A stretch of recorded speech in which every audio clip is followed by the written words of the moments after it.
Mulyani Indrawati selaku Menteri Keuangan Kabinet Merah Putih periode 2024-2025 dan Bapak Purbaya Yudi Sadewa selaku Menteri Keuangan Kabinet Merah Putih periode 2025-2029. Kami mohon Ibu Sri Mulyani Indrawati dan Bapak Purbaya Yudi Sadewa untuk maju ke meja penandatanganan.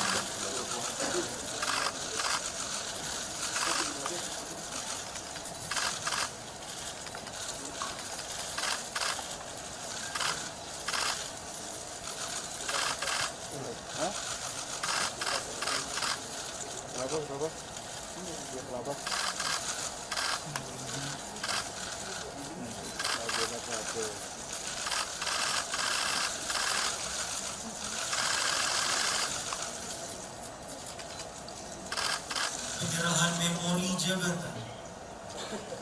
Penyerahan memori jabatan akan diserahkan oleh Ibu Sri Mulyani Indrawati selaku Menteri Keuangan Kabinet Merah Putih periode 2024-2025 kepada Bapak Purbaya Yudi Sadewa selaku Menteri Keuangan Kabinet Merah Putih periode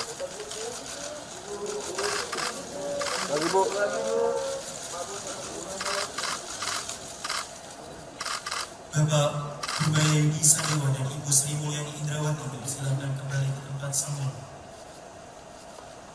Sambutan Ibu Sri Mulyani Indrawati kepada Ibu kami persilakan.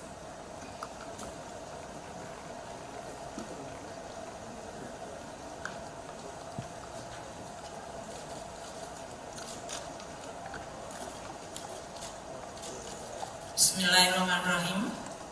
Assalamualaikum warahmatullahi wabarakatuh. Salam sejahtera bagi kita semua. Om Swastiastu, Namo Buddhaya, salam kebajikan, salam rahayu. Yang saya hormati Bapak Purbaya Yudi Sadewa, Menteri Keuangan Republik Indonesia, para pimpinan dan anggota Komisi 11 Dewan Perwakilan Rakyat, pimpinan dan anggota Badan Anggaran Dewan Perwakilan Rakyat Republik Indonesia, para ketua, wakil ketua, anggota Badan Pemeriksa Keuangan Republik Indonesia yang hadir, Pak Menko Perekonomian, tetangga sebelah Kementerian Keuangan selalu,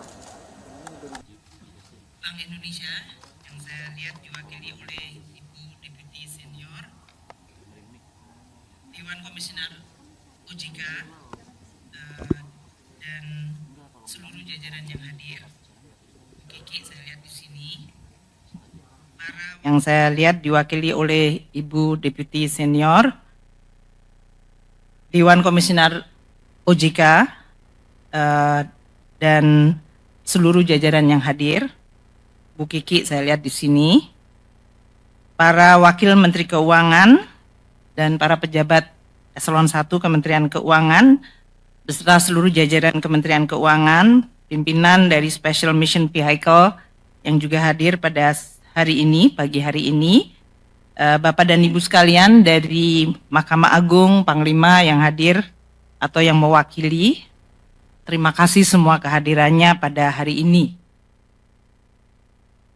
Merupakan suatu kehormatan dan juga privilege atau keistimewaan bagi saya yang diberikan kepercayaan tugas mengabdi dan berbakti untuk bangsa dan negara Indonesia, membantu Presiden terpilih untuk mencapai cita-cita Republik Indonesia.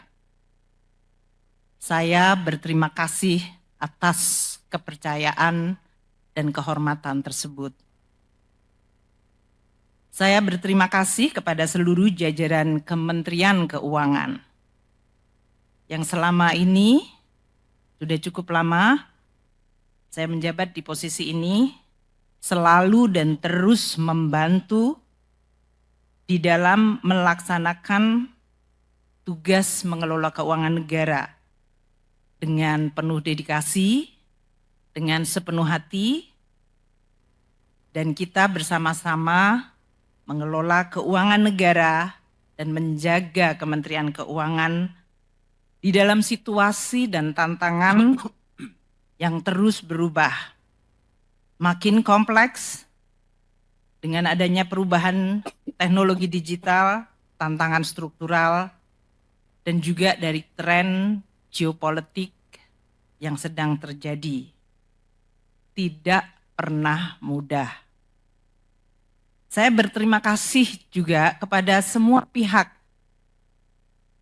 terutama para rekan kabinet, Pak Menko yang sering menjadi partner kami, namun juga para menteri-menteri yang lain di dalam kabinet, rekan-rekan dari legislatif, Pak Misbakun dari Komisi 11, Badan Anggaran, dan komisi-komisi lainnya, dari lembaga yudikatif, Mahkamah Agung, Mahkamah Konstitusi, dan juga institusi atau dari dunia media, dunia usaha, para akademisi, dan juga masyarakat luas.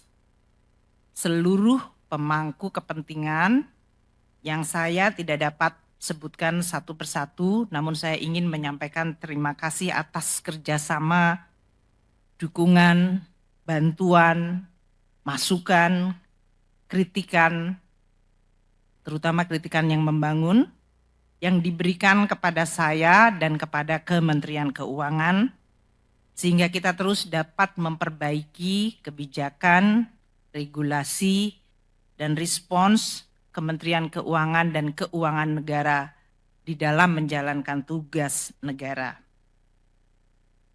Tiada gading yang tidak rusak. Tiada gading yang tidak retak. Tiada manusia yang sempurna. Pasti dalam menjalankan amanah ada kekurangan, ada kehilafan. Dan untuk itu saya dengan rendah hati memohon maaf. Saya ingin mengucapkan selamat kepada pejabat baru Pak Yudi Purbaya Yudi. Selamat mengemban amanat dan tanggung jawab yang sangat penting, yaitu mengelola dan menjaga keuangan negara dan memimpin Kementerian Keuangan. Semoga Pak Yudi diberikan kemudahan dan sukses membantu Presiden Prabowo. Untuk jajaran Kementerian Keuangan, saya titip untuk terus menjaga keuangan negara dan Kementerian Keuangan sebagai pilar stabilitas dan instrumen yang luar biasa penting untuk mewujudkan keadilan sosial bagi seluruh rakyat Indonesia dan kesejahteraan masyarakat Indonesia serta kemajuan bangsa. Jalankan dan lanjutkan tugas dengan amanah, profesional, kompeten, dan jaga selalu integritas. Bantu pimpinan yang baru dan terus melaksanakan tugas dengan dedikasi.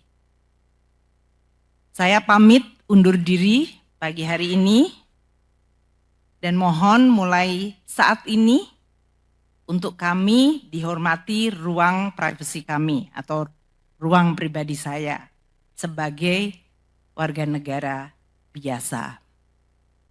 Salam sehat untuk seluruhnya dan sukses untuk semuanya yang hadir.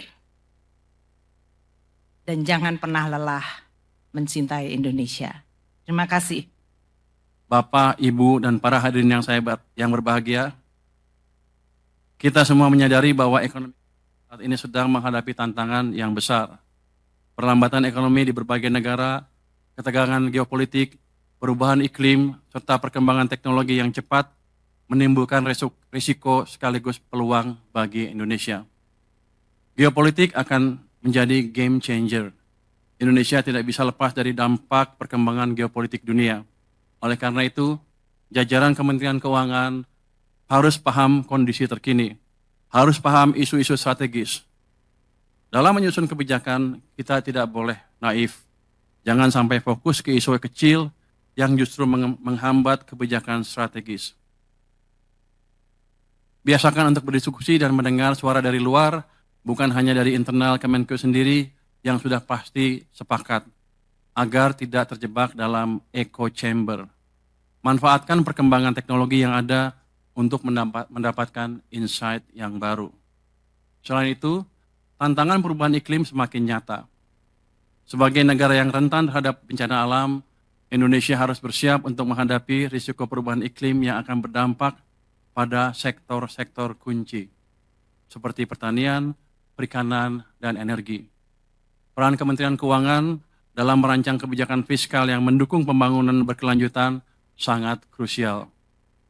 RAPBN 2026 dirancang untuk menjaga kesinambungan kebijakan fiskal yang disiplin sekaligus berpihak kepada rakyat. Fokus utamanya diarahkan pada penguatan ketahanan pangan, peningkatan kualitas pendidikan, perluasan layanan kesehatan, serta pelindungan sosial bagi kelompok rentan. Dengan RAPBN ini, pemerintah berupaya memastikan belanja negara lebih efektif, memberikan manfaat nyata bagi masyarakat, serta memperkuat daya tahan ekonomi nasional di tengah ketidakpastian global. Pada saat yang sama, prinsip kehati-hatian harus tetap dijaga agar APBN tetap sehat, kredibel, dan mampu menopang agenda pembangunan nasional.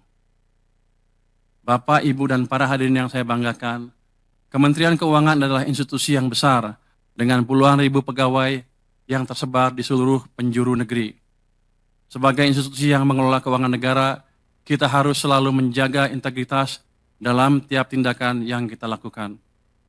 Setiap rupiah yang kita kelola adalah uang rakyat dan kita memiliki tanggung jawab besar untuk memastikan bahwa uang tersebut digunakan dengan sebaik-baiknya untuk kepentingan rakyat. Dalam menghadapi masa depan yang penuh tantangan, integritas adalah hal yang tidak bisa ditawar. Kementerian Keuangan harus tetap menjadi institusi yang dipercaya oleh masyarakat. Oleh karena itu, kita harus menjaga agar setiap tindakan kita selalu berdasarkan prinsip-prinsip tata kelola yang baik, transparansi, dan akuntabilitas. Sebelum menutup pidato ini, saya mengajak seluruh jajaran Kementerian Keuangan untuk menjaga semangat pengabdian, bekerja dengan integritas, dan memperkuat rasa kebersamaan. Kita adalah penjaga keuangan negara, dan keberhasilan kita akan menentukan kepercayaan rakyat kepada negara. Sekali lagi, dengan penuh kerendahan hati, saya memohon dukungan dari seluruh pegawai Kementerian Keuangan, karena saya percaya bahwa hanya dengan kerjasama, sinergi, dan ketulusan, kita mampu menjalankan amanah besar ini. Semoga Allah Subhanahu wa Ta'ala senantiasa memberikan bimbingan dan kekuatan kepada kita semua. Wassalamualaikum warahmatullahi wabarakatuh.